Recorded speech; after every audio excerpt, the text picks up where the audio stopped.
Hi, si Miss Jan po ito. Kumusta po kayo dyan? Ayan, isang bagong kwento na naman ng ating sabay-sabay na mapapakinggan ngayong araw. Pero bago po yan, mag-hi muna tayo sa ating ilang listeners.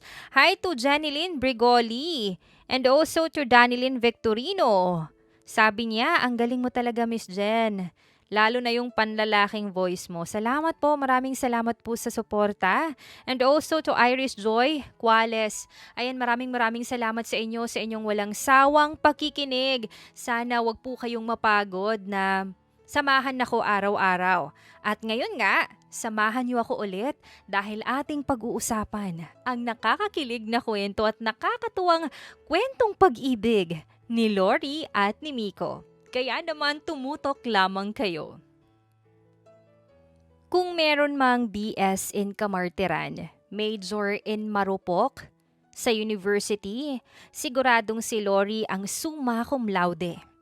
Sa loob ng 4 na taon sa kolehiyo, ang puso niya ay parang sales sa mall. Aside sa everyday open, lagi pang discounted. Kaya madalas nauubos. Nagsimula ang lahat sa isang vroom na akala niya ay kalsada patungong forever. Pero shortcut lang pala patungong impyerno kasama ang rider na si Jojo. Ang unang kumuha ng lisensya sa puso ni Lori. Lori baby, look, ang kinis 'di ba? Shit, feel ko na yung pagiging vlogger rider. Proud na sabi pa ni Jojo. Habang hinihimas-himas ang upuan ng motor, nakakapirma lang ni Lori ng loan documents. Jojo, halos 1 taon kong allowance yung down payment. Ang sabi mo, pamasada para may income tayo. Tanong pa ni Lori na puno ng pag-aalinlangan. Income? Lori baby, focus tayo sa delivery of love. Mabilis akong makakarating sa'yo. Vroom. Sagot pa ng lalaki. Pero mabilis din palang makakarating si Lori sa katotohanan. Sino yung angkas mo kanina? Bakit pink yung extra helmet na binili mo red yung gusto ko? Kaninong ulo yon ha, Jojo? Saad pa ni Lori nang mahuli ito sa kanto. Grabe, ang paranoid. Assistant ko yun sa pagde-deliver ng goods, Lori. Para sa income, 'di ba? Safety first, kaya may helmet. Depensa pa ni Jojo. Goods? O baka naman good time? Jojo, nakita ko kayo sa tapat ng motel. Sigaw pa ni Lori habang nanginginig ang boses. Well, Lori, kailangan ko ng inspirasyon para bumilis yung takbo ko. Pero sa totoo lang, mas mabilis yung takbo ko kapag wala ka sa likod ko eh. Masyadong mabigat yung pagmamahal mo. Nakaka-flat ng gulong. Break na nga tayo. Matapos maiwang mausukan sa kalsada, akala ni Lori ay makakahanap siya ng kapanatagan sa mundo naman ng teknolohiya. Pero lalo lang siyang naging maling support sa ML addict na si Lance. Enemy has been slain! Double kill! Tunog mula sa cellphone ang sumalubong kay Lori gabi-gabi. Lance, 2 AM na. Pati ba naman bibliography at statement of the problem ng thesis mo, ako pa yung gagawa. Bukas na yung deadline, tumulong ka naman. Reklamo pa ni Lori habang namumula ang mga mata sa puyat. Lori, di ba support kita? Yan ang role mo sa team at buhay ko. Sige na, yung pansit kanto ng groupmates ko nagugutom na raw sila. Sagot pa ni Lance habang tutok na tutok sa cellphone. Pati ba naman groupmates mo, Lance? Ano ako, caterer? Asik pa ni Lori. Huwag kang ang maingay. Low HP na si Lancelot to. Singhal pa ni Lance. Hoy pare, solid tong si Lori 'di ba? Tagagawa na ng thesis. Tagabigay pa ng pagkain. Girlfriend ko yan. Dahil sa sipag ni Lori ay nakagraduate si Lance. Si Lori naman ay nakagraduate din. Sa relasyon nga lang nila. At sa pinakamasakit na paraan pa. Lance, bakit ka may kahalikan sa likod ng auditorium? Sino yon ha? Hysterical na sabi ni Lori habang humahagulgol. Lori, salamat sa thesis Nakangising sagot ni Lance. Pero sa totoo lang, kailangan ko ng girlfriend na may sariling pangarap. Hindi yung pangharap ko lang yung ginagawa. Tsaka sobrang clingy mo. Give me space naman. Space na forever. Pagod na sa mga tamad. Sinubukan naman ni Lori ang lalaking may disiplin kuno. Pero ang disiplinang inaasahan niya ay napunta lang sa muscle fibers ni Rex, ang gym rat. Rex, birthday ko ngayon. Sabi mo kakain tayo sa labas. Paalala pa ni Lori habang bitbit ang paper bag ng pasalubong. Lori, leg day ngayon. Hindi pwedeng mag-skip. Tsaka 'di ba sabi ko, kailangan ko ng bagong tub ng whey protein. Ubus na yung binili mo last week. Walang ganang sagot pa ni Rex. Rex, gym membership mo, protein powder mo, pati rubber shoes mo, ako yung nagbabayad. Birthday ko man lang. Sumbat pa ni Lori. Kaya ako nga pinapaganda yung katawan ko para sa'yo, 'di ba? Pero Lori, look. Hinawakan ni Rex ang sariling biceps habang nakatingin sa salamin ng gym kung saan makikita ang mga babaeng nag-workout din. Kailangan ko ng partner na kasing fit ko. Hindi yung puro reklamo sa workout ko. Alis na nga. Baka bumaba pa yung testosterone ko sa'yo. Sa huling pagkakataon, naisip ni Lori na baka soft boy naman yung kailangan niya. Yung may emosyon, yung marunong makinig, yung medyo tahimik. Doon niya nakilala ang sad boy na si Mark.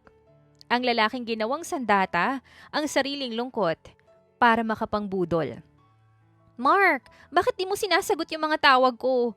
Binilhan kita ng iPhone para lagi tayong makapag-usap. Tanong pa ni Lori habang kumakatok sa pinto nito.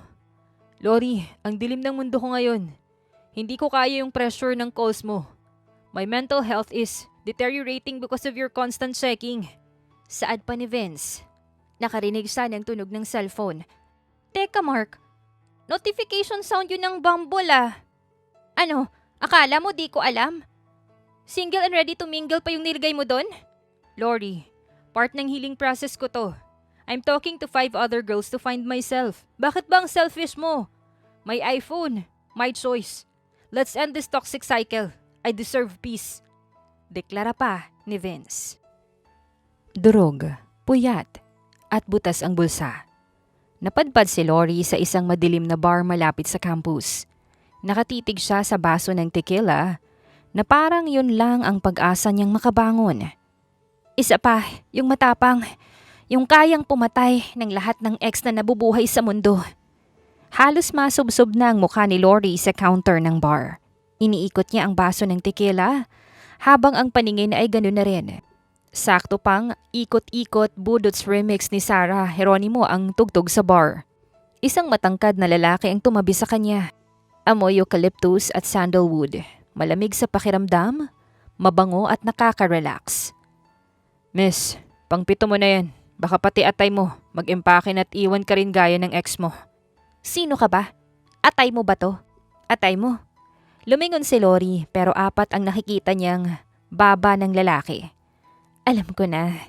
Isa ka sa kanila no? Gusto mo rin ba ng motor? O baka gusto mong ipagawa yung thesis mo? Next year pa yung thesis ko, miss. Gusto ko lang siguraduhin na hindi ka matutulog sa sahig. Pang-aasar pa ng lalaki sa malambot at malumanay na boses. Sus, pare-pareho lang kayong lahat. Tinitake advantage nyo lang ako. Pagtapos na yung rank game, pagpuno na yung tangke, iiwan nyo rin ako. Manigas ka, boy. Miss, sandali. Huwag mo nga akong hawakan. Black belter ako sa panunood kay Jackie Chan. Layas! Padabog na lumabas si Lori. Hindi pinansin ang malakas na buhos ng ulan. Huminto siya sa gitna ng kalsada at tumingala sa langit. Lord, bakit ganito? Bakit lahat sila niloloko ko? Pangit ba ako ha? Kapalit-palit ba ako? Kapalit-palit ba ako? Sagot naman oh! Bumukas ang bintana ng isang lumang jeep na muntik na siyang masagasaan. Isang driver na mukhang puyat at amoy expired na sigarilyo ang dumungaw. Oo te, kaya wag kang paharang-harang dyan. Yung drama mo pang sinima. Yung kalsada ko pang hanap buhay. Wala kang puso. Hindi mo ba nakikitang nasasaktan ako? Saad pa ni Lori. Mas masakit yung katawan mo kapag nasagasaan ka. Ano, magpapakamatay ka sa harap ng jeep ko? Wag dito te, mahal yung kabao ngayon. Maawa ka sa operator ko. Bakit ba lahat kayo galit sa akin? Ano bang ginawa ko? Ang ingay mo. O yan, sagot sa tanong mo. May lumipad na bagay mula sa bintana ng jeep. Eksaktong tumama ang bakanteng lata ng sardinas sa gitna ng noo ni Lori. Oo, kapalit-palit ka. Palitan mo yung pwesto mo. Dun ka sa sidewalk, leche! Hoy! Ang bastos mo! Yun na lang yung huling nasabi ni Lori bago tuluyang umikot ang mundo at bumagsak na parang tuod sa basang kalsada. Ang huling narinig niya bago tuluyang mag-blackout ay ang papalapit na yapak at ang pamilyar na amoy ng eucalyptus. Dahan-dahang iminulat ni Lori ang mga mata niya. Para bang pinukpok ng martilyo ang ulo niya. Halos mapasigaw siya nang hindi kalsada ang bumungad sa kanya, kundi isang kisame na may pink na chandelier at mood lighting. Nasaan ako? Nasa langit na ba ako? Bakit amoy spa? Bulong niya. Nang subukan niyang bumangon, naramdaman niya ang hapdi sa kanyang noo. Pero mas lalong nanlaki ang mga mata niya nang silipin niya ang loob ng kumot. Hindi na kasi ang basang damit kagabi ang suot niya. Isang kulay baby pink na silk pajama na. Diyos ko! Napabalikwas siya. Sinuko ko na ba yung bataan sa hindi ko kilala? Langya ka, Lori. Wala ka nang pera. Wala ka na ring dangal. Baka magka-AIDS ka o baka mabuntis na ako kaagad. Eksaktong bumukas yung pinto at parang tumigil ang pag-ikot ng mundo. Pumasok ang isang lalaking matangkad, matikas ang katawan at nakasuot ng silk robe. Ang bawat hakbang niya ay parang naka-slow motion habang ang kamay niya ay dahan-dahang hinahawi ang buhok. Ang gwapo. Pero ang weird ng lakad. Sa isip pa ni Lori. Paano kasi? Sinadya pala nitong slow-mo yung lakad. Akala tuloy ni Lori gawa ni Destiny. Bago pa man makalapit ang lalaki, kinuha ni Lori ang unan at ibinato sa kanya. Anong ginawa mo sa akin, ha? Pinagsamantalahan mo siguro ako, no? Ang pagkababae ko, ang dangal ko. Kahit gwapo ka, hindi pwede to. Humagulgol si Lori habang nakabalot ng kumot ang katawan. Kayong mga lalaki talaga, pare-pareho kayo, mga walang ya, mga user. Ginamit niyo lang yung pagiging lasing ko para makaisa. Magdedemanda ako, ipapapulis kita. Tumigil ang lalaki sa gitna ng kwarto. Ang slow-mo na aura niya ay biglang nag-evaporate. Humalukip-kip ito at itinaas ang isang kilay na mas perfect pa ang pagkakashape kaysa sa kilay ni Lori. Te, unang-una, wag mo akong malalaki-lalaki dyan. Ang sakit sa bangs, ha? Natigilan si Lori. Ang matipunong katawan nito ay baliktad sa boses nitong matinis at puno ng attitude. Abat mas maganda pa ako sa'yo kapag naging babae ako, no? At hinding-hindi ko dudumihan ang aking sculpted body para lang pagsamantalahan ka. Tsusero nito. Hindi tayo talote. Kalong din yung hanap ko. Aba? Umurong yung mga luha ni Lori. Ano? Becky ka? Excuse me, I'm a lady. Miko ang pangalan ko, pero Mika sa gabi. At Mika pa rin sa umaga kapag maganda yung gising ko. At yung iniisip mo na pinagsamantalahan kita, kasi iba na yung damit mo. No way, kadiri. Ayokong makakita ng kabibet tahong, no? May allergy ako sa lamang dagat. Bakit iba na yung suot ko? Inutusan ko yung yaya namin na bihisan ka kasi para kang basang sisiw na amoy sardinas kagabi. Mababasa yung beddings ko, no? Kung hindi ka ba naman sa gitna ng daan at ulan natutulog, homeless ka ba? O baka nagsushooting ka ng music video ni Jess sa Saragossa? Sardinas? Napahawak si Lori sa noo niya. Doon lang niya tuluyang naalala ang pagtama ng lata. Aray, yung driver, ipapakulam ko talaga. Yan, diyan ka magaling. I-focus mo yung galit mo sa driver, wag sa akin. Dinala kita dito kasi muntik ka nang maging roadkill. Pasalamat ka mabait yung ora ko kagabi. Lumapit si Mika at may iniabot na tray ng breakfast. Oh, kumain ka. Mukhang kailangan ng brain cells ng noo mo para mag-heal. Salamat, Mika. Mahinang sabi ni Lori, medyo nahihiya sa inasal niya. Mika talaga? Sige, bet ko yan. Yung Miko kasi masyadong barako. Parang pang-construction worker. From now on, you can call me Mika. Member ng Bini, charot. Pero te, Miko is fine. Inabutan nito si Lori ng salamin at napasigaw ang dalaga nang makita ang sarili. Ang laki ng bukol ko! Ay true, mukha kang unicorn na na-depress. Tawa pa ni Miko. Pero don't worry girl, I have the best concealer for that. Paglabas mo dito, mukha ka ng tao ulit. So anong drama mo sa kalsada kagabi? At bakit kapalit-palit yung huling word na narinig ko sa'yo? Bago ka ma-knockout ng sardinas? Mahabang kwento, Miko. Perfect! I love chismis. From the top, make it juicy drop. At doon nagsimula ang isang pagkakaibigang nabuo sa pagitan ng tunog ng lata at pata ng ulan. 10 taon ang lumipas. Ang babaeng may bukol noon, isa na ngayong sikat na event organizer. Si Lori na ang reyna sa mga kasalan, debut, pati binyag. Pero ang sarili niyang love life, nahote. Naka-archive, naka-block, at naka-report pa as spam. Miss Lori, yung catering kulang ng 10 serving ng caviar. At yung bride, hihimatayin na kasi hindi raw match yung kulay ng petals sa kulay ng gown niya. Saad pa ng assistant niya. Sabihin mo sa catering, magmilagro sila. At ang bride, painumin mo ng tubig. Sabihin mong parehong puti yan, wag siyang over. Sagot pa ni Lori habang mabilis na nag-aayos ng seating arrangement. Stress, kaya ayokong mag-asawa eh. Masyadong magastos. Maghihiwalay din naman. Samantala sa kabilang bahagi ng syudad, sa loob ng Mika Efficient Hair and Makeup Studio, huwag kang kumurap. Masisira yung wing ng eyeliner mo. Magmumukha kang titigasan na ewan. Saway pa ni Miko or Mika sa client niyang socialite habang expert na ginuguhitan nito. Sorry Mika, ang ganda ko kasi dito sa salamin. Ay true, gawa ko yan eh. Ang foundation ko, kasing tibay ng paninindigan mong hindi ka tatanda. Pero yung blush on mo, wag nating masyadong kapalan. Baka mapagkamalan kang sinampal ng katotohanan. Natigil ang kulitan nang biglang bumukas ang pinto ng studio. Pumasok si Lori, na parang dinaanan ng bagyo ang buhok at aura. Mika, idrag mo ko. I-report mo ko sa pulis. Contour mo yung mukha ko hanggang sa mawala na sa mundong to. Saad pa ni Lori sabay bagsak sa sofa. Ay, heto na yung reyna ng kabitiran. Tawa pa ni Miko sabay bitiw sa brush. Tapos na, Mrs. C. Gora bells na sa date nyo ng Mojoa bells mo. Retouch ko lang tong friend kong parang galing sa gyera. So, Lori girl, anong ganap? May groom na namang tumakas? Wala. Pero may reunion kami sa probinsya next week. At ang nanay ko, tumawag na naman. Lori, kailangan ka ng mag-asawa. Yung pinsan mong si Ana, 4 na yung anak. Ikaw kahit pusa wala. Saad pa ni Lori sa boses ng nanay niya. Mika, hindi ko na kaya. Yung mga tita ko ang tingin sa akin expired na bread.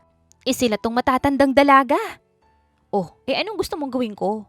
I-makeup ko si Mother Sumo para kumalma? Hindi, Mika. Si Beshi, kailangan ko ng boyfriend. Ngayong reunion lang. Napatigil si Miko. Bulag ka ba? Kitang-kita mo yung kembot ko. Hihingian mo ko ng boyfriend?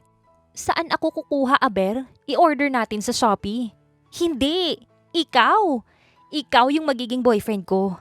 Halos mabitawan ni Miko ang hawak niyang palette. Ha? Lori, gising! Ako? Magpapanggap na lalaki? Ang huling beses na gumamit ako ng boses barako nung sinita ko ng guard sa banyo. Ayoko nga! Madudumihan yung aking manicured nails sa probinsya nyo. Mika, please. Ikaw lang yung pinagkakatiwalaan ko. Alam mong man-hater ako, diba? Pag kumuha ko ng ibang lalaki, baka masuka lang ako. Pero sa'yo, safe ako. Gawin nating Mike yung pangalan mo. Barako, macho, mahilig sa sports. Sports! Ang one and only exercise ko ay ang pag-blend ng foundation at ang pagtakbo palayo sa mga toxic na ex. Lori dear, hindi ko carry bells. Carry mo yan. I-makeup mo yung sarili mo. I-contour mo yung panga mo para magmukhang matigas. Pag pumayag ka, bibilhin ko yung limited edition na Diamond Glow palette na matagal mo nang tinitignan. Nanliit ang mga mata ni Miko. Mukhang nakuha ni Lori ang kiliti niya. Limited edition? Yung may 24 karat gold specs? Yes. At sagot ko yung buffet natin pagbalik. Bumuntong hininga si Miko at tumingin sa salamin. Inayos niya ang tindig niya. Pinababa ang boses at sumimangot. Fine. Pero pag ako hindi nakapag-skincare routine sa probinsya nyo at tinubuan ako ng tigyawat, dadagdagan mo ng isang set ng brushes yan ha. Deal. Heto yung listahan ng Straight Guy 101 rules natin. Basahin mo. Isa-isahin natin. Hoy Girl Scout, laging handa. Rule number 1. Bawal ang kembot. Basa pa ni Miko. Lori! Ang hirap naman nito. Parang pinapahinto mo yung pag-ikot ng mundo. Kailangan, Mike. Mula ngayon, ikaw na si Mike ang barakong boyfriend na mahilig sa basketball. Basketball? Yung may headband yung mga players? Hindi. Yung sinushoot yung bola. Lord, tulungan niyo kami. Napahawak na lang sa noo si Lori habang si Miko ay nagsisimula ng mag-ensayo ng Barako Walk sa gitna ng studio. Sa loob ng kondo ni Lori, parang may nagaganap na taping ng artista. Nakadisplay sa TV ang clips ng mga action movies habang si Miko ay nakaupo sa sofa, tinititigan ng isang bote ng lambanog na parang lason. Mike, wag mong tignan yung bote na parang tinitignan mo yung bagong shades ng Chanel. Tunggain mo. Barako ka dito, no? Saad pa ni Lori habang may hawak na whiteboard marker. Te, ang pait at yung baso walang garnish. Kahit man lang slice ng lemon o konting decoration. Ang lungkot ng buhay lalaki, Lori. Promise. Reklamo pa ni Miko.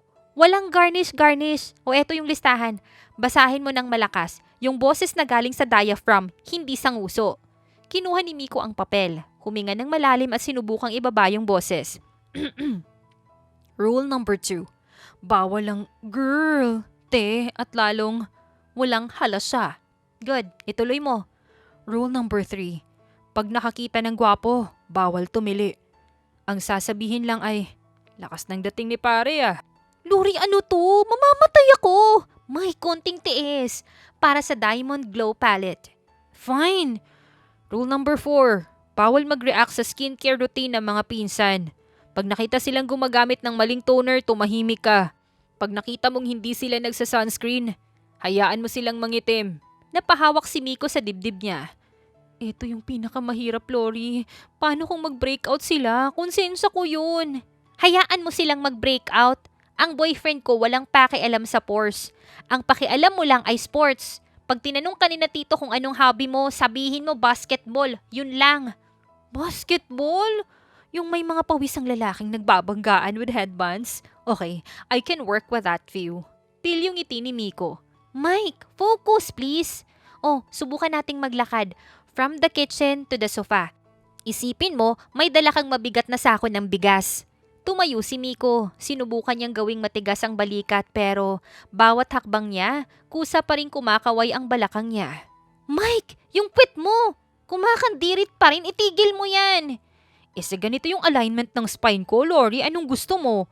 Maglakad ako na parang may rayuma. Ulitin mo! Isara mo yung mga daliri mo. Huwag mong i-extend yung pinky finger mo na parang umiinom ng tsaa sa England. Yung kamao mo, isarado mo. Nag-ensayo si Miko. Ilang oras silang nagbangayan mula sa pag-upo na dapat ay bukaka at hindi de-4 na pang Miss Universe. Hanggang sa pagtawa na dapat ay ha ha ha, paos, hindi true, na may kasamang hampas pa sa braso. Oh, subukan nating mag-usap, sabi ni Lori. Kunwari tita mo ko. Mike, iho, kailan niyo balak magpakasal ni Lori? Inayos ni Mike ang upo niya, sinandal ang braso sa sandalan ng sofa, bumukaka at nagpapaos-paos ng boses. Kapag nakapag-ipon na po tita, chill lang tayo, work muna. Perfect! Yan! Yung pagkatamad magsalita, yan ang kailangan natin. True, ang sarap palang maging lalaki sometimes, no? No need to explain everything. Isang, Lusot na! Tawa pa ni Miko. Pero mabilis niyang binawi at naging barako ulit. I mean, yeah, rock and roll pare. Good job, Mike. Bukas, bibili tayo ng mga damit mo. Yung mga maluluwang na t-shirt, cargo shorts at yung tsinelas na luma. I-archive muna natin yung mga crop tops at skinny jeans mo, ah. My babies. Malungkot na tinignan ni Miko ang kanyang walk-in closet. Don't worry mga babies, panandalian lang to.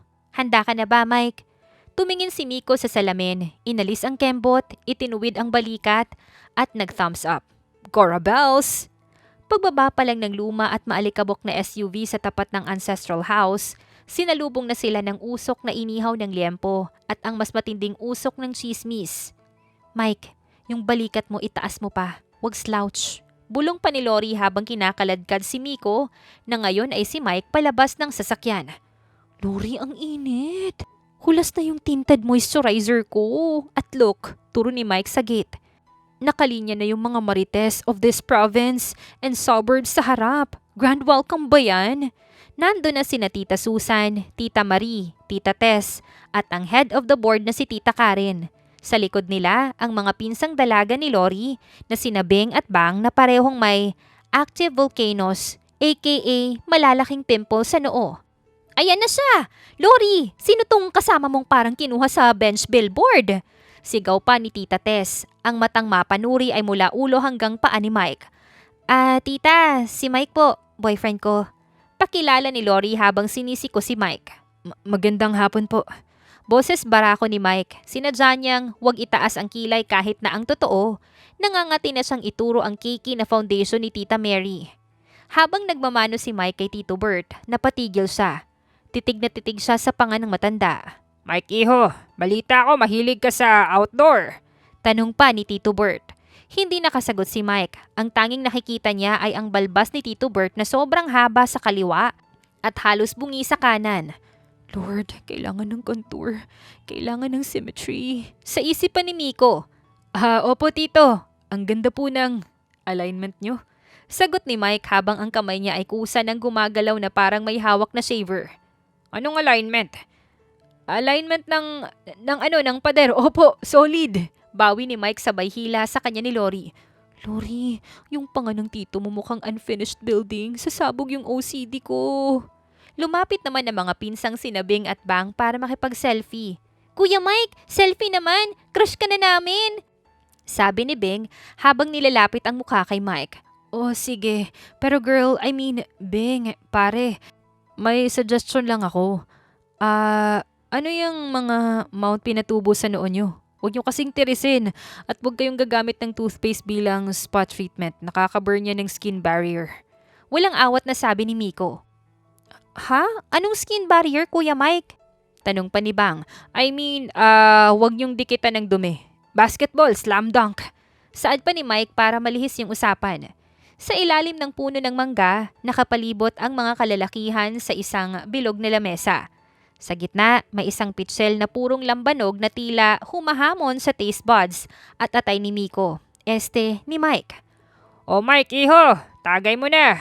Huwag mong sabihing hindi umiinom yung mga taga Maynila. Hamon pa ni Tito Boy habang iniaabot ang baso. Inayos ni Mike ang upo niya. Bukaka, balikat na matigas, at boses na galing sa kailaliman ng lupa. Salamat tito. Kayang-kaya. Barako to eh. Ininom ni Mike ang lambanog sa isang lagok. Halos lumuwa yung mata niya sa anghang. Gusto niyang sumigaw ng, "Girl, ang anghang! Water please!"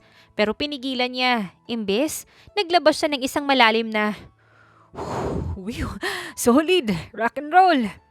Yan ang gusto ko sa'yo. Tawa pa ni Tito Bert. Oh, usapang sports naman. Alam mo yung football, 'di ba? May pustahan kasi kami dito. Ano ba talaga yung offside rule? Nakakalito eh. Halos mabulunan si Mike sa huling patak ng lambanog. Lord, help. Nag-isip siya ng mabilis. Hinuhubog niya ang kanyang inner makeup artist para isalba ang kanyang barako image. Yung offside ba, tito? Madali lang yan. Simula ni Mike. Pilit pa rin ginagawa ang kanyang deep, manly voice. Isipin nyo, ang football field ay parang talukap ng mata. Talukap ng mata? Napatigil sa pag-inom ang mga ito. Opo! Yung bola, yun yung brush tip ng eyeliner mo. Yung goal line, yun yung dulo ng mata kung saan mo gustong ilagay yung mga wing. Yung mga drawing ba? Lumapit si Mike sa lamesa. Gumuhit ng invisible lines gamit ang daliri. Ganito yan, tito. Sa football, bawal kang tumambay sa likod ng depensa ng kalaban habang hinihintay ang bola. Parang sa eyeliner. Bawal mong stroke ang wing ng basta-basta sa dulo. Kung wala ka pang base o guide na shadow. Kapag ang player, eto yung brush, ay lumampas sa huling defender, ipagpalagay po natin na ito yung natural na guhit ng pilik mata. Bago mo pa sipain yung bola, let's say, ang ink ng eyeliner, ayun, offside na yun. Kasi sumobra ka sa sukat, magmumukha kang panda. Di sabog yung makeup mo dahil wala sa tamang positioning yung pag-apply mo. Napatulala si Tito Boy. So kailangan sabay ang pag-flick ng bola at ang pagpwesto ng striker? Eksakto, Tito! Boses barako pa rin si Mike pero may kumpas na yung kamay. Hindi pwedeng mauna yung wing bago yung stroke. Dapat on point yung timing para hindi smudge ang play. Kapag di pantay, foul. Kapag lumampas sa boundary ng walang coordination, offside. Gets nyo mga pare? Grabe! Ngayon ko lang naintindihan yun ah. Hiyaw pa ni Tito Bert. Ang tindi mo, Mike. Pati sports nagagawa mong sining. Eto, tagay pa. Napangiti si Mike, isang barakong ngiti na may halong tagumpay. Diamond Glow Palette, wait for me. Grabe ka, Mike. Iba ka mag-isip. Panghenyo. Tawa pa ni Tito Boy habang hinahampas ang balikat ni Mike. Oh, speaking of precision, baka matulungan mo kami dito sa owner type jeep ko sa garahe. Yung clutch kasi parang bumibitaw na eh. Mahirap ikambyo. Nanlaki yung mga mata ni Mike. Ang boses barako niya ay muntik nang bumigay at maging soprano. Clutch? Oh my God, Tito! Buti nabanggit mo. Actually, last season, Ang clutch na gamit ko ay yung YSL. Pero pag medyo casual, kahit yung Charles & Keith na lang. natahimik yung buong lamesa.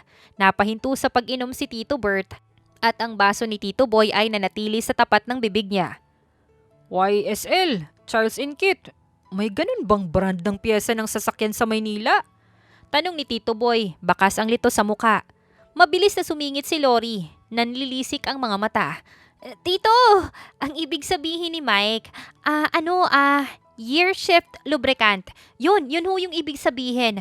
YSL. Opo, yun ang brand ng langis na gamit niya sa sasakyan. 'Di ba, Mike? Opo. Boses barako ulit si Mike sabay punas ng pawis sa noo.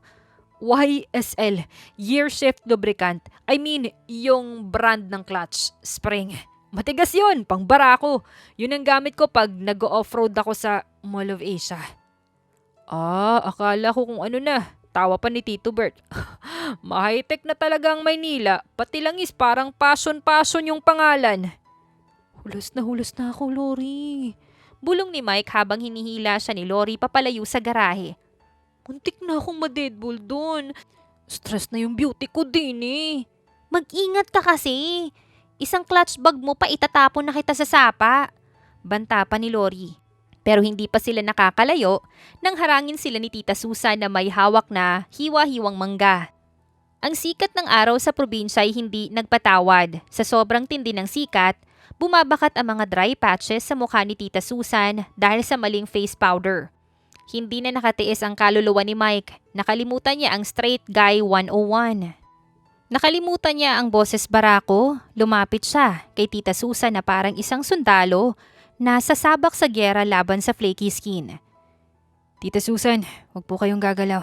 Sabi ni Mike, seryosong-seryoso ang muka. Bakit, Mike? May insekto ba sa mukha ko? May gagamba? Kinakabahang tanong ni Tita. Wala pong insekto. Pero may environmental hazard. Tita, ang dry ng cheeks nyo.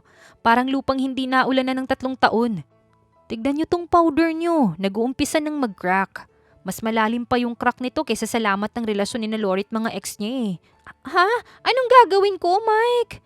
Dahil sa emergency, dinukot ni Mike ang isang maliit na vial ng high-end face oil mula sa bulsa ng kanyang cargo shorts. Ang tanging emergency kit na hindi niya pwedeng iwan. Heto po, tita. Pat mo lang to. Huwag mong ikuskos ha. Baka madamage yung skin barrier mo. I-dab mo lang ng dahan-dahan para maging dewy yung finish. Isipin mo, dinidiligan mo yung iyong kagandahan. Wow, Mike! Ang bango at ang lamig sa mukha! Tuwang-tuwa na sabi ni Tita Susan habang tinitignan ang sarili sa likod ng kutsara.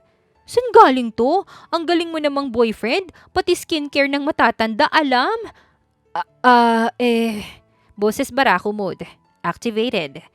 Galing po yan sa kumpanya namin sa Maynila, tita. Gamit yan ng mga basketball players para hindi sila mag-crack kapag pinagpapawisan sa court. Sige po, slam dunk, rock and roll! Mabilis na hinila ni Lori si Mike bago pa ito mag-alok ng full facial massage kay Tita Susan. Mike, kung ano-anong lumalabas dyan sa bunganga mo, ano ba? Pati yung serum mo, bakit mo nilabas? Lori, humanitarian mission to. Hindi ko kayang makita yung pamilya mo na naglalakad na parang mga tuyong papel. Para sa Diamond Glow Palette, kailangan kong maging maganda ang lahat sa paligid ko. Ang reunion sa probinsya ay hindi kompleto ng walang parlor games. Pero bago pa nag-umpisa ang hiyawan, isang krisis ang naganap. Nakawala ang mga alagang biik at manok ni Tito Boy mula sa kulungan dahil sa nasirang lock. Mike, iho! Tulong! Yung mga biik nakawala! Sa putikan yung tungo niyan, habulin niyo! Sigaw pa ni Tito Boy habang nagpapanik. Lori, look, maputik! Ang sapatos ko, limited edition to, te! Pag nadikitan to ng dumi ng baboy, hihimatayin ako. Saad pa ni Mike, muntik na namang tuminis ang boses. Miko, barako ka ngayon. Hubarin mo yung sapatos mo. Habulin mo yung biik. Sige na. Gosh, Lori, pag nagka-fungal infection ako, ikaw yung magpa-pedicure sa akin ha. No exceptions. Sa isang mabilis na galaw, hinubad ni Mike ang t-shirt niya. Literal na nalaglag ang panga ni Lori. Lori, bakit tulala ka dyan? May dumi ba ako sa muka? Wala. Ang lulusog. Bulong ni Lori na ang tingin ay fixated sa anim na pandesal sa tiyan ni Mike. Anong malusog, te? Yung biik, ang lulusog. Sige na, habulin mo na. Pagpapalusot ni Lori pero ang isip niya, Ceci, bakit may abs ka? At bakit ang laki nung nasa ibaba? Napakagatlabi lang siya. Lord, man-hater ako pero hindi ako bulag. Lori, laway mo, nag-overflow na. Catch you later. Asar pa ni Mike bago humarurot sa putikan. Hindi pa man sila nakaka-recover sa habulan ng biik ay pumito na ang MC para sa egg relay. Go, Mike! Pag nanalo tayo, may extra lechon ka! Sigaw pa ni Tita Susan mula sa bleachers. Watch and learn, mga tita! Boses barako ni Mike. Pero nang isubo ang kutsara na may itlog, biglang nag-switch ang mode ng lolo mo. Mike, bakit ka kumikembot? Saad pa ni Lori mula sa sideline, habang tawang-tawa kahit medyo kinakabahang baka mabuking sila. Te, it's called balance. Pag tumakbo ko na parang barako, talsik yung itlog. Kailangan ng poise. Saad pa ni Mike, habang nakakatwalk sa gitna ng putikan. Hips to the left, hips to the right. Back, look at that finish line. Ang galing mo, Mike! Parang pang Miss Universe yung balanse! Tilipan ni Tita Karen, pero mas lalong uminit ang paligid nang magsimula na ang kalamansi relay, kung saan kailangang magkalapit ang mga mukha. Lapit pa, Kuya Mike! Ipapasa ko na tong kalamansi! Sabi pa ni Bing, ang pinsang dalaga na halos itukod na yung mukha sa dibdib ni Mike. Bing, dahan-dahan! Yung skin-to-skin contact natin, baka mag-transfer yung bakterya. Sayang ang skincare ko, be. I mean, ang bango ko. Boses barako ulit si Mike, pilit nilalayo ang mukha ni Bing sa abs niya. Ang bango mo talaga, Kuya Mike. Amoy expensive na lalaki. Siyempre, pawis ng tagumpay to, Bing. Sige na. Lunok muna bago pasa. Hirit pa ni Mike matapos ang kalamansi relay. Nauwi na ang lahat sa pinakamagulong laro, ang longest line. Kulang pa, mas mahaba yung linya ni na Tita Tess. Saad pa ni Lori habang nagkakalkal ng gamit.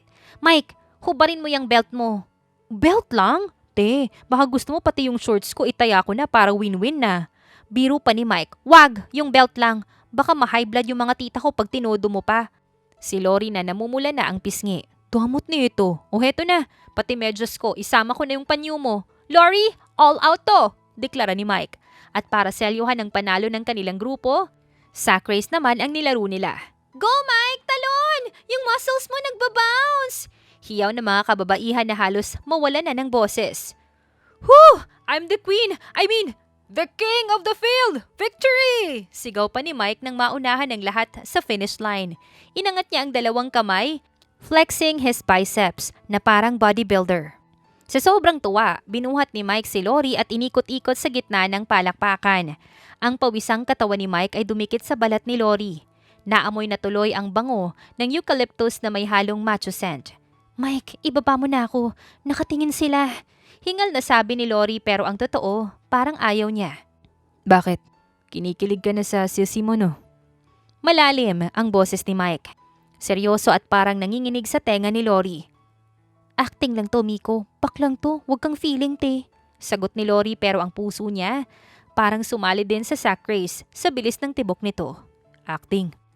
O baka gusto mo nang totohanin? Lalong lumapit ang mukha ni Mike. He, magsampo ka na nga. Amoy biik ka na. Amoy biik pero gwapo. Admit it, Lori. I'm the best boyfriend you never had. Gabi na sa probinsya. Tapos na ang hiyawan, pero ang pagod ni Lori, abot hanggang buto. Nakaupo siya sa isang mahabang bench. Hinihingal habang nakatingin sa mga batang pinsan niyang naghahabulan pa rin. Oh, heto na yung ayuda, te. Baka himatayin ka na dyan sa gutom. Haggard na yung fest mo. Saad pa ni Miko sabay lapag ng isang platong punong-puno ng pagkain sa tabi ni Lori. Fresh na fresh ang lolo mo at amoy eucalyptus ulit pagkatapos maligo. Miko, saan galing to? Ang haba ng pila sa buffet ah. Akala ko mauubusan na ako. Takang tanong ni Lori. Sus, ako pa ba? Ginamit ko yung charm ko kay Tita Susan. Isang kindat lang ng lolo mo. Binigyan ako ng extra serving ng lechon skin. Akala siguro ni Tita, type ko siya. Sukta ko, te. Natatawang saad nito. Salamat. Pero ang dami naman nito, Miko. Di ko ito mauubos. Baka mamaya mag-expand yung bewang ko. Wala na akong maisusuot na gown sa trabaho. Di akin na yung kalahati. Apple to. Hirit pa ni Miko sabay kuha ng tinidor. Para-paraan lang yan. Alam ko namang ayaw mong tumaba. Kaya ako yung taga-ubos ng calories mo. Consider me your human gym, girl. Wow ha, human gym pero ikaw tong lumalaki yung tiyan dyan. Pang-aasar pa ni Lori. Excuse me. Abs to, Lori. Pandesal to, hindi monay. Pinaghirapan ko to habang ikaw ay busy mag-order ng milk tea na puro asukal. Saad ni Miko sabay subo ng malaking balat ng lechon. True ang chismis. Masarap ang luto sa probinsya. Pero seryoso, Miko. Salamat ah. Kanina pa ako tinitignan ni na Tita Karen. Pag wala ka dito, siguradong tatanungin na naman nila ako kung kailan ako magkakalat ng lahi. Buntong hininga ni Lori. Don't worry, sissy. Hanggat nandito ang machong boyfriend mo, walang gagalaw sa'yo. Isipin mo na lang, ako ang concealer mo sa totoong buhay. Tinatakpan ko yung mga imperfections ng social life mo para maging flawless ang aura. Pagmamalaki pa ni Miko. Concealer talaga, hindi pwedeng foundation. Ay, masyadong mabigat yung foundation, te. Nakaka-suffocate. Parang yung ex mong si Jojo na puro motor yung alam. Ang concealer, spot treatment lang. Sakto lang sa kailangan mo para hindi ka mabash ng pamilya mo. Biglang napatigil si Lori. Napansin niyang kanina pa siya nakayapak sa damuhan. Ay, ang sakit na ng paa ko. Bakit pa kasi heels yung dinala ko dito? Feeling ko dumudugo na yung talampakan ko eh. Daing pa ni Lori. Kasi nga maarte ka. Akala mo yata may red carpet sa gitna ng bukid. Feeling Miss Universe sa kalsada. Ending. Yan, sugat-sugat yung paa ni Lola. Tumayo si Miko. Lumakad palayo at bumalik. Makalipas ang ilang minuto, bitbit ang isang pares ng kupas. Pero malambot na tsinelas. Lumuhod siya sa harap ni Lori. Isang galaw na pamilyar sa mga lalaki. Pero ang daldal ay pang salon pa rin. Oh, isuot mo to. Hiniram ko kay Tito Boy. Amoy an-an pero carry na yan kesa mapilayang ka. Saad pa ni Miko. Miko, nakakahiya. Ang dumi ng paa ko. Puro putik pa galing sa laro kanina. Mahinang sabi ni Lori. Sus, ngayon ka pa nahiya. Nakita ko na lahat ng dumi sa pagkatao mo simula nung college, no? Pati yung butas mong medyas nung graduation alam ko. Isuot mo na to bago ko pa i-contour yung paltos mo. Dito na nga lang ako nagka-point sa mga tita mo, mag-iinarte ka pa. Pabirong sabi pa ni Miko. Dahan-dahang isinuot ni Miko ang tsinela sa paa ni Lori. Sa bawat dampi ng kamay ni Miko, parang may kuryenteng dumadaloy sa binti ni Lori na hindi niya maipaliwanag. Miko, tawag ni Lori. Ano na naman, te? Huwag mong sabihin gusto mo ring i-pedicure ko yung kuko mo ngayon. Gabi na, di ko carry yung lighting. Hirit ulit ni Miko habang nakaluhod pa rin. Bakit parang ang galing mo mag-alaga? I mean, kahit bakla ka, minsan pakiramdam ko, heto na yung hinahanap ko sa isang lalaki. Yung attention to detail ba? Seryosong sabi ni Lori. Natahimik si Miko. Nawala ang mapang-asar ng ngiti. Lori, wag mong sabihing na-fall ka na sa beshi mo. Wait na, mahirap yan te. Baka hanapin mo sa akin yung wala. Ma-disappoint ka pa. Seryosong sabi ni Miko. Alam ko naman, acting lang to, 'di ba? Pero sana talagang may lalaking katulad mo. Yung hindi ako lolokohin, yung magiging taga-ubos ng lechon ko, taga-suot ng tsinelas ko pag pagod ako. Bulong pa ni Lori. Paano kung binitawan ni Miko ang paa ni Lori at tumayo? Tumingin siya sa malayo, ang boses niya ay bigla na lamang naging seryoso. Walang bekelingo, walang katarayan. Paano kung ang lalaking hinahanap mo, nasa harap mo na pala? Naka-makeup lang. Makahulugang sabi ni Miko. Anong ibig mong sabihin? Takang tanong pa ni Lori. Wala, ang sabi ko, ang dumi talaga ng kuko mo sa paa, nakakadiri. Magpa-pedicure tayo pagbalik sa Maynila. I-scrub natin yung kalyo mo. Bawi pa ni Miko sabay tawa ng malakas. Pero bakas ang kaba sa boses nito. Sira, tara na nga sa loob. Baka sumulpot na naman si na Tita Tess dahil sa tagal natin dito. Habang naglalakad sila pabalik, hindi maalis ni Lori ang tingin sa likod ni Miko. Pakiramdam niya, unti-unti nang natatanggal ang maskarang suot nila. Madaling araw na pero hindi dinadalaw ng antok si Lori.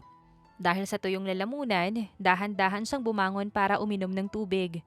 Ngunit paglampas niya sa sala, isang hindi pamilyar na boses. Ngunit pamilyar na figura ang narinig niya mula sa terrace. "Ma, okay lang ako. Huwag kang mag-alala." Napatigil si Lori. Ang boses na yon, hindi yun yung matinis na boses ni Miko. At hindi rin yun yung pilit na boses barako. Dahil sa ingay ng mga kuliglig sa paligid, naka-loudspeaker si Miko. Dinig na dinig ni Lori ang ginang sa kabilang linya.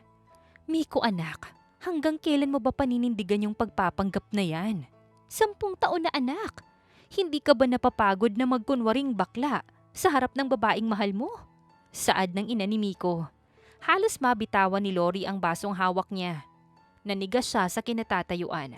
"Ma, alam mong ito lang yung paraan para manatili ako sa tabi niya." Man-hater si Lori. Pag nalaman niyang lalaki ako at mahal ko siya, itataboy niya ako.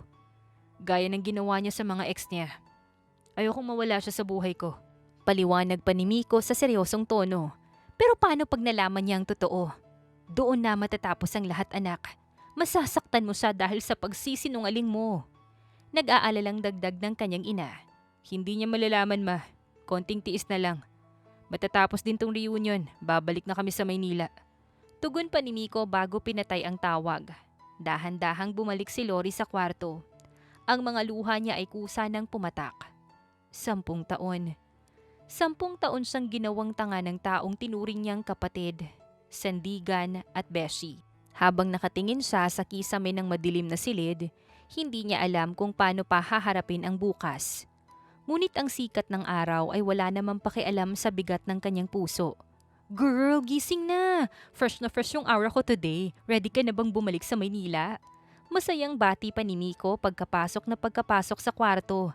Balik na naman ang kanyang Becky Linggo at nakasanayang kembot. Oo, ready na." Tipid na sagot ni Lori. Hindi niya magawang tignan sa mata si Miko. Baka kasi kapag nagtama ang mga mata nila, bigla na lamang siyang sumabog at isigaw ang lahat ng lalaman niya. Binilisan na lang niya ang pag-eempake ng mga gamit. "Aluso, bakit parang nalanta yung beauty mo? May hangover ka pa ba sa lambanog kagabi?" Asik pa ni Miko habang sinusuri ang itsura ng dalaga. "Wala, pagod lang." Saad pa ni Lori sabay layo. Sa buong biyahe pabalik ng Maynila, balot sila ng katahimikan. Ilang beses nagtangka si Miko na mag-joke tungkol sa dry patches ni Tita Susan pero tanging pilit na ngiti lang yung sinasagot ni Lori. Pagdating sa tapat ng kondo ni Miko, hindi na bumaba pa si Lori. "Sige na Miko, may kailangan pa akong asikasuhin sa office. Una na ako." Saad ni Lori nang hindi tumitingin. "Sige girl, tawagan mo ko pag hindi na carry yung stress ha. I-makeup natin yan." Huling hirit pa nito. 3 araw na ang nakalipas pero hindi sumasagot sa mga texts at tawag si Lori. Hindi rin siya pumupunta sa studio. Kinakabahan na si Miko. Hanggang sa isang rider yung dumating sa kanyang studio, bit-bit ang isang paper bag. Sa loob nito ay ang limited edition na glow palette, ang pangakong bribe ni Lori. Pero sa ibabaw ng box, may isang maliit na note na nakadikit. "Para sa beshi kong scam. Sana maging masaya ka sa tagumpay mo. Huwag mo na akong hanapin." Napatitig si Miko sa note. Ang kanyang kamay ay nanginig. "Scam? Anong scam? Lori, ano to?" Bulong ni Miko sa sarili. Sinubukan niyang tawagan si Lori pero the number you have dialed is now unattended naman. Hanggang sa hindi na ito nagre-ring. Pinuntahan niya ang kondo ng dalaga pero sabi ng guard, hindi na masyadong nauwi doon si Lori. Napaupo si Miko sa sahig ng kanyang studio. Yakap ang palette. Devastated and clueless. Ang babaeng lagi niyang kasama, ang babaeng sentro ng kanyang mundo sa loob ng 1 dekada, ay nawala na parang bula. "Lori, bakit? Anong ginawa ko?" Iyak ni Miko habang nakatingin sa salamin kung saan 10 taon niyang itinago ang tunay niyang pagkatao. 1 buwan ang lumipas, ang dating makulay na office ni Lori ay naging kulungan niya. Nakatitig siya sa huling event proposal Pero ang utak niya ay nagre-rewind sa 10 taon. Ang tanga mo, Lori. Yung shower moments niyo, yung nagtutoothbrush ka habang naliligo siya, yung mga tingin niya kapag nakabikini ka. Hindi yun sisiluk. Pag nanasa yun. Samantala, sa kabilang dako ng Maynila, hindi na makilala si Miko. May kaunting balbas na sa kanyang panga at ang kanyang makeup kits ay nakatabi na sa isang madilim na sulok. Ang tanging hawak niya ay ang note na iniwan ni Lori. Alam na niya. Kailangan kitang mahanap, Lori. Magpapakalalaki na ako. Dahil noon pa man, lalaki na talaga ako para sa'yo. Individual silang nagdesisyong uminom sa bar kung saan sila unang nagkita 10 taon na ang nakalilipas. Puno ng usok at malakas na music ang bar. Doon sa gitna ng dance floor, nakita ni Miko si Lori.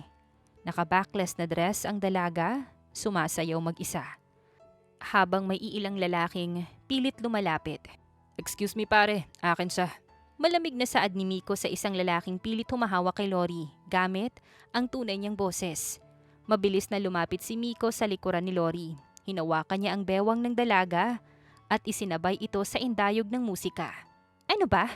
Sabi ko, wag niyo akong Reklamo ni Lori pero napatigil siya nang maramdaman ang init ng katawang dumidikit sa kanya. Isang pamilyar na amoy ng eucalyptus. Pero may halong matinding macho vibes. Naramdaman ng puwetan niya ang matigas na umbok sa pantalon ng lalaki. Isang kakaibang sensasyon ang gumuhit sa buong katawan ni Lori. Pakiramdam na dati ay sa videos lang niya nararanasan. It's me. I miss you. Please balik ka na sa akin. I'm sorry. Bulong ni Miko sa kanyang tunay na boses. Natigilan si Lori. Natulala siya. Ang boses na yon ang boses na narinig niya sa probinsya. Mabilis siyang humarap at itinulak si Miko na buong lakas. Tumakbo siya palabas ng bar. At gaya ng dati, biglang bumuhos ang malakas na ulan. Lori, please. Mag-usap tayo. Magpapaliwanag ako, Lori. Please. Saad pa ni Miko habang hinahabol ang dalaga sa gitna ng ulan. Tumigil si Lori. Humarap siya kay Miko. Basang-basa ang muka ng pinaghalong ulan at luha. Ano? Ano pang ipapaliwanag mo, Miko? Na hindi ka totoong bakla? Na niloko mo lang ako? Hiyaw pa ni Lori. Basag ang boses sa trauma. Lori, let me explain. Pakiusap pa ni Miko. No! Akala ko iba ka eh. Akala ko hindi ka katulad nila. Pero pareho ka rin pala nilang lahat. Manluloko. 10 taon, Miko. 10 taon mo kong ginagago na kahit kailan, kahit noong mga panahong lasing tayo, hindi mo sinubukang sabihin sa akin. You let these secrets of yours na umabot sa 10 taon, ang tanga-tanga ko. Saad pa ni Lori. May napapansin ako pero hindi ko pinagtutuunan ng pansin kasi alam kong hindi ka ganon.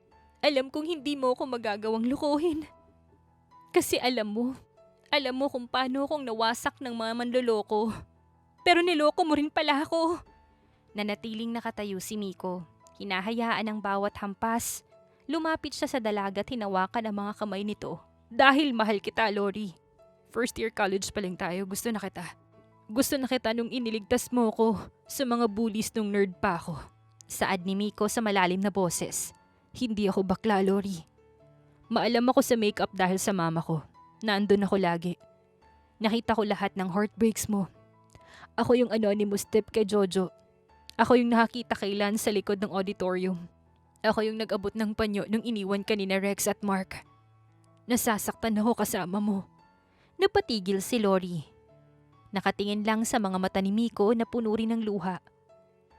10 years ago, sa bar na to, ako yung lalaking tinaboy mo. Pero sumunod ako sa'yo kahit umuulan. Nakita ko yung pagdadrama mo at nung nahimatay ka, inuwi kita. Yun lang yung alam kong paraan para mapalapit sa'yo nang hindi mo ako tinataboy. Selfish move, yes. Pero mahal kita. Handa akong magsuot ng heels kahit masakit sa paa. Handang kumembot at baguhin yung boses ko kahit masakit sa ngalangala. Makasama lang kita. Unti-unting kumalma ang paghinga ni Lori. Ang galit ay napalitan ng hapde ng katotohanan noon pa man, may nagmamahal na pala ng totoo sa kanya. 10 taon mong tiniis lahat ng yun? Tanong pa ni Lori. At gagawin ko yun ng paulit-ulit. Para lang hindi ka mawala sa akin. Sa gitna ng malakas na ulan, nagyakapan ang dalawa. Naghiwalay sila ng bahagya, nagkatinginan, at bumaba ang tingin ni Miko sa mga labi ni Lori. Dahan-dahang naglapat ang kanilang mga labi. Isang halik na nagbubura sa 10 taon ng pagpapanggap. Dahil sa lamig ng ulan, nagmadali silang umuwi sa kondo ni Miko. Pagbukas pa lang ng pinto, hindi na sila nakapaghintay. Muling naglapat ang kanilang mga labi sa mas mapusok na paraan, mas mapanghanap at puno ng pangungulila. Miko, wait. Ungol pa ni Lori nang maramdaman ang mga kamay ni Miko na mabilis tinatanggal ang basang dress niya. No more secrets, Lori. No more waiting. Bulong pa ni Miko sa boses na nagpatindig ng balahibo ni Lori. Binuhat ni Miko si Lori at ibinagsak sa kama. Doon, napatunayan ni Lori na hindi talaga bakla ang sisi niya. Ito ay isang ganap na lalaki. At magaling sa kama. Miko. Si Lori habang ang mga daliri niya ay bumabaon sa matigas na balikat ng lalaki. Ang dating pinapanood niya lang mula sa screen ng kanyang phone, ngayon ay nararamdaman na niya. Ang bigat ng katawan ng lalaki, ang bilis ng paghinga, at ang husay ng bawat galaw. Bawat halik ni Miko sa kanyang leeg at dibdib ay tila nagpapasiklab ng apoy na 10 taong kinulong. Sabi ko sa'yo, I'm the best boyfriend you'll ever have. At ngayong gabi, hindi lang ako basta fake boyfriend na lang, Lori. I'm your man. Saad pa ni Miko bago muling angkinin ang katawan at puso ni Lori. Sa ilalim ng kumot, sa gitna ng pawis at tunog ng ulan, tuluyan nang naglaho ang maskara ni Miko at naghilom ang puso ni Lori. Kinaumagahan, nagising si Lori sa amoy ng bagong lutong sinangag at bacon. Pagdilat niya, napatigil siya. Sa dulo ng kama, nakatayo si Miko, nakasuot lang ng gray sweatpants. Walang t-shirt at kitang-kita ang gulo-gulong buhok na lalong nagpagwapo dito. Gising na, Sleeping Beauty. O baka gusto mong i-blend ko muna yung muta mo bago ka bumangon? Bungad ni Miko sa malalim na boses. Miko, ba't ganyan yung boses mo? Ay, oo nga pala, straight ka na. Saad ni Lori habang kinukuskus ang mga mata. Naninibago ako, sisi, I mean, Miko. Miko na lang. Yung CC, i-archive mo na sa recycle bin ng utak mo. Hirit pa ni Miko sabay lapit sa kama. Bigla siyang yumuko at mabilis na nagnakaw ng halik sa labi ni Lori. Huy, hindi pa ako nagtutoothbrush. Reklamo pa ni Lori pero namumula ang pisngi. Sus, nung college nga kahit amoy panis pa yung laway mo, hindi kita tinataboy. Kaya na tayo. Baka mag-oxidize tong luto ko, mag-iba yung kulay. Saad pa ni Miko. So, anong plano mo? Mag-out ka na ba straight sa salon mo? Tanong ni Lori habang sumusubo ng bacon. Sa salon? Wait na. Doon, ako pa din si Mika. Te, pag nalaman ng mga kliyente ko na straight ako, baka hindi na sila magtiwala sa skills ko. Iba yung hatak ng Becky Magic sa business, no? Paliwanag pa ni Miko. Pero ang hirap nun Paglabas mo dito, barako. Pagdating dun, kembot. Tawa pa ni Lori. Parang makeup lang yan, Lori. Day look at night look. Dito sa bahay, ako ang boyfriend mong handang pumatay ng ipis. Sa salon, ako yung fairy godmother na magtatakip ng pores ng bayan. Hirit pa ni Miko. Biglang tumayo si Miko at kinuha ang plato ni Lori. Hinawakan niya ang kamay ng dalaga at tinitigan ito ng seryoso. Lori, seryoso. Salamat sa pagtanggap sa scam na to. Gagawin ko ang lahat para maging worth itong bagong version ko. Saad pa ni Miko. Ang boses ay puno ng sensiridad. Miko naman, ang aga-aga baka matunaw ako sa kilig. Biro pa ni Lori, pero hinigpitan niya ang hawak sa kamay ng binata. Ganito pala yung pakiramdam na hindi mo kailangan mag-isip kung lolokohin ka. Kasi alam kong kahit anong mangyari, nandyan ka para i-retouch yung buhay ko. Pagdating nila sa salon, back to character na si Miko. Pumasok ang isang regular client na si Mrs. C. Mika, I need a total makeover. Stress ako sa asawa ko. Saad pa ni Mrs. C. Ay, true ka yan, Mrs. C. Eto yung upuan. Itabi ang nega vibes, i-contour natin yung stress mo hanggang mamukha kang single at available. Saad pa ni Miko sa kanyang matinis na boses, sabay kembot patungo sa makeup station. Napatingin siya sa salamin at nakita si Lori na nakasandal sa pinto. Tinitignan siya ng may mapaglarong ngiti. Kinindatan niya ang dalaga. Isang kindat na barako ang dating, pero mabilis niyang binawi ng isang malakas na, "Hala, Mrs. C, huwag kang gagalaw, baka maging kidlat tong kilay mo." Lumapit si Lori at bumulong habang nag-aayos si Miko ng brushes. "Ang galing mong artista, ate. Nakaka-proud ka." "Che, mag-asikaso ka na ng events mo. At mamayang gabi, huwag kang magsuot ng pajama ha. I-ready mo yung silk nightgown mo. I-explore natin yung night look ko." Bulong pa ni Miko sa kanyang barakong boses. Sapat lang para marinig ni Lori. "Miko!" Saway ni Lori. Halos mag-alab ang muka sa kilig. "Go na girl, busy yung Reyna dito." Saad ni Miko para hindi halata ng mga tao sa salon. Tanghaling tapat, pero ang aircon sa kondo ni Lori ay tila hindi sapat sa init na namumuo sa pagitan nila ni Miko. "Miko, dahan-dahan. Baka may makarinig sa atin. Nasa kondo tayo, hindi sa gitna ng gubat." Reklamo ni Lori habang hinahabol ang hininga sa gitna ng mainit na halikan nila sa sofa. "Lori, isang buwan kitang hindi nahawakan. At 10 taon akong nagpanggap. Hayaan mo muna akong bumawi, te. I mean, baby." Hirit pa ni Miko sa kanyang barakong boses. Sabay siksik ng mukha sa leeg ni Lori. "Baby? Yuck, Miko! Ang baduy mo pala maging straight." Tawa pa ni Lori. "Pero seryoso, yung mga kamay mo masyadong mapanggalugad ha. Parang naghahanap ng nakatagong makeup kit sa ilalim ng damit ko." "Hindi makeup kit yung hinahanap ko."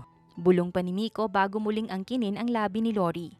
Habang busy ang dalawa sa pag-explore ng night look ng lalaki sa gitna ng maliwanag na tanghali, hindi nila namalayang bumukas ang pinto ng kondo. "Surprise, Lori! Nagdala kami ng kakanin at longganisang lukban para sa inyo ni Miko." Saad ni Tita Susan. Napatigil ang dalawa, literal na na-freeze frame. Si Lori nakapatong sa kandungan ni Miko. Ang t-shirt ay nakaangat na at ang buhok ay parang dinaanan ng bagyo. Si Miko naman, ang isang kamay ay nasa loob ng damit ni Lori, habang ang isa ay nasa zipper na ng sariling shorts. "Jesus Mariosep! Ang mga bata! Ang pupusok niyo!" Tilipan ni Tita Susan sabay bitiw sa balot ng mga sapin-sapin. "Lori, ikaw ang nasa ibabaw! Mike, akala namin magalang ka at marunong maghintay! Bakit mo naman nilapa yung pamangkin ko sa salas?" Sigaw pa ni Tita Marie habang tinatakpan ang mata ni Tita Tess na tinatakpan din ang mga mata ni Bang na nakasilip pa rin sa pagitan ng mga daliri. "Tita, bakit kayo nandito?" Saad pa ni Lori habang mabilis na tumalon pababa ng sofa at pilit hinihila ang t-shirt niya pababa. "At bakit may spare key kayo?" "Binigay sa amin ng mama mo pag may emergency." "At emergency nga to! Emergency sa moralidad!" Singhal pa ni Tita Karen. "Akala namin nung sa reunion ay napakadesente mong lalaki, Mike. Yun pala ay hayok ka rin sa laman." "Tita, relax lang po. Baka tumaas po yung blood pressure nyo. Mahirap i-contour yung pamumulan ng mukha nyo." Saad ni Miko. Muntik pang madulas sa Becky term pero agad na itawid ng boses. "Anong contour-contour? Mike, hindi namin akalain na ganyan kayo kapusok. At ikaw, Lori, wag mong sabihing nagpapakalunod ka na sa laman kasama ang lalaking ito." Sigaw ni Tita Susan. "Tita, hindi kami nagpapakalunod. Nagmamahalan kami. At matanda na kami para sa ganito." Giit pa ni Lori. "Wala kaming pakialam. Ang nakita namin ay malaswa. Kasal. Dapat kayong ikasal ngayon din bago pa kayo makabuo ng kung anong milagro dyan sa sofa." Deklara ni Tita Marie. "Wait lang, Tita. Stop." Asik ni Lori. "Hindi kayo ang magde-decide para sa amin. Hindi porket nahuli nyo kaming naglalambingan kailangan ng mag-church bells. Buhay ko to." Sumingit na si Miko dahil mukhang sasabog na sa galit si Lori. "Mga tita, mga reyna ng probinsya, please, maupo na muna tayo." Malambing na saad ni Miko. "Uminom na muna kayo ng tubig. Sayang ang skincare nyo. Madidehydrate kayo sa galit. Tita Susan, yung poise nyo. Tita Karen, lipstick nyo po oh. Medyo nagsasmudge na ho kakatalak." Napaupo ang mga tita. Tila nahipnotismo sa kalmado pero maotoridad na boses ni Miko. "Ganito po yan. Naiintindihan po namin yung concern nyo. Pero si Lori po, special na babae. Hindi po siya pwedeng madaliin. Parang paglalagay lang po ng foundation. Kapag minamadali nyo at di nyo hahayaang mag-set, magiging cakey. Pangit yung kalalabasan. Hayaan nyo po kaming iset yung relationship namin sa tamang finish, mga tita." "Ang dami mong alam sa makeup. para sa isang barakong lalaki, Mike. Puna pa ni Tita Tess. Natural po yung tita. Sa Maynila po, ang mga tunay na lalaki, marunong mag-appreciate ng arts at kagandahan. Palusot ni Miko sabay kindat. O sige, basta ikaw yung mag-aayos ng itinerary sa beach. Doon na lang natin ituloy yung usapan. Saad pa ni Tita Susan. Kinabukasan, nasa Batangas na sila. Si Miko, nakasuot lang ng board shorts. Kitang-kita ang six-pack abs na nangingintab sa araw. Jesus Mariosep, Mike! Ano ba yung katawan na yan? Para kang ribulto! Saad pa ni Tita Karen. Para sa inyo to, tita. Para makita nyo na healthy ang boyfriend ni Lori. Hirit pa ni Miko sabay flex ng biceps. Lumabas naman si Lori mula sa cottage. Nakabikini, mabilis na lumapit si Miko at hinawakan ng bewang ni Lori nang mapusok sa harap ng mga tita. Lori, huwag kang masyadong lumayo. Baka maraming sharks dito. Kailangan bantayan ng reyna ko. Bulong pa ni Miko sa kanyang pinakamalalim na boses. Miko, bitaw. Nakatingin sila. Bulong pa ni Lori pero napapakagatlabi siya habang hinahawakan ng mainit na abs ni Miko. Hayaan mo silang tumingin. At least, alam nilang akin ka na. At hindi na kita pakakawalan pa. Saad pa ni Miko. Nasa kalagitnaan sila ng beach party sa Batangas. Ang mga tita, busy sa pagkanta ng Dancing Queen sa videoke. Ang mga pinsan ay nagsisimula ng maligo. Si Lori naman, medyo tipsy na. Nakaupo sa sandbar habang pinapanood ang mga alon. Lori, sissy! I mean, baby! Hiyaw pa ni Miko habang patakbong lumalapit. Hingal na hingal siya at may hawak pa na makeup train case.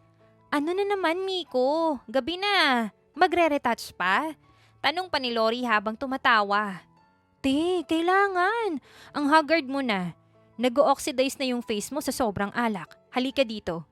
I-contour natin yung stress mo bago tayo mag-group picture ni na Tita Susan.